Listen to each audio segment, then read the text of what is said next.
গো ট্রেনে কোথায় যাব? ট্রেনে তো যাব চাপতে, ট্রেনে চাপতে যাব, কিন্তু ট্রেনে করে কোথায় যাব? কার কাছে? মামুনির কাছে যাবে? ও মামা, গাড়ি করে স্টেশনে যাচ্ছি ট্রেন ধরতে। তুমি ব্যাগ নিয়েছো? কই তোমার ব্যাগ? ও মা, তোমার ব্যাগে কি ভরা আছে? জল? তুমি জানো না কি ভরা আছে? কি ভরা আছে? জল? তোমার বোতল ভরা আছে?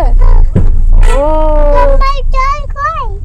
তোমার আমার জল তোমার ব্যাগে ভরা আছে। ঠিক আছে, মামুনির কাছে যাচ্ছ তাহলে? মামুনির কাছে আর কি আছে?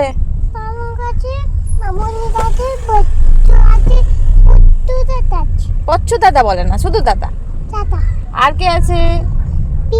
পিহু। তাই? ঠিক আছে, চলো তাহলে আমরা গিয়ে মজা করবো। টাটা বলে দাও সবাইকে। এদিকে তাকাও। হ্যাঁ।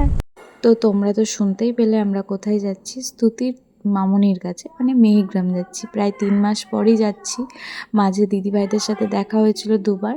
তো যাই হোক, অনেকদিন পর আজকে বাড়ি যাচ্ছি। তো স্তুতি তো ভীষণ খুশি, আর ওর জন্য কয়েকটা বই নিয়ে এসেছিলাম, যাতে ও ট্রেনে আমাদেরকে মানে কিছুক্ষণ করে করে মানে সময় কাটানোর জন্য ওকে। তো ওর বাবা এখন লেগেছে এইসব নিয়ে। তারপরে তো মাঝে ঝালমুড়ি এলো, সেটাও খাবে। তো যাই হোক, এইভাবে চলছিল।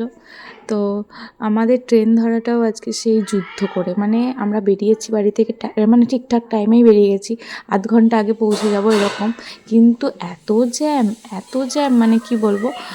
রাস্তায় কিছু কাজ করছে, খোদন মানে খুঁড়েছে রাস্তা, যার জন্য অনেক জায়গায় জ্যাম পড়েছে। তো যাই হোক, লাস্ট অবধি আমরা গাড়িটা ধরতে পেরেছি। আগের দিন তো দাদারা এই গাড়িতে টিকিট কেটেও দাদারা উঠতে পারেনি ওই জ্যাম্পের জন্যই। তো যাই হোক, এখানে তো ঝালমুড়ি খেলাম, আর আমাদের সঙ্গী আমাদের মেয়ে, সেও খাবে কি খাবে। তো যাই হোক, আর আমি কিছু ফল টল নিয়ে এসেছিলাম, সেই সবই খাওয়া হয়েছে ট্রেনের মধ্যে। আর একটুও ঘুমোইনি আমি, ঘুম পাড়ানোর অনেক চেষ্টা করেছিলাম, ওকে বাড়িতে ভাত খাইয়ে মানে নিয়ে আসা হয়েছে। তো যাই হোক, তার মধ্যে আমরা স্টেশনে পৌঁছে গেছি, আর ও দিদুনের দেওয়া ব্যাগ নিয়ে একদম হাজির। আমি তো ওকে সোয়েটার পরিয়ে এনেছিলাম, কিন্তু মানে ট্রেনে তো ভীষণ গরম লাগছিলো, দুপুরবেলা রোদ গরম লাগবেই। শুধু ওই গেঞ্জি আর একটা ভেতরে গরম জামা উলিকটের পরেছিল, ব্যাস। তো এখানে নামার পরেও আমাদের গরমই লাগছিলো। তো ভাবছি যে কেন এত মানে লাগেজ নিয়ে এলাম, ওর জন্য এত সোয়েটার টোয়েটার প্রয়োজন ছিল না। কিন্তু সেই ধারণাটা কিছুক্ষণ পরেই আমার একদম ভেস্তে গেছে, কারণ যত রাত বাড়ছে তত ঠান্ডা বাড়ছে। তো এরই মধ্যে আমরা স্টেশনে পৌঁছেও গেছি। স্টেশনে পৌঁছে দেখছি গণেশদা দাঁড়িয়ে আছে। বুবাই ট্রেন থেকেই ফোন করে দিয়েছিল গণেশদাকে। তো গণেশদা চলে এসেছিলো অটো নিয়ে। তারপর যখন 3 ভাই বোন 3জনকে দেখলো, ভীষণ খুশি, নাচানাচি হাই হট্টগোল শুরু করে দিয়েছে।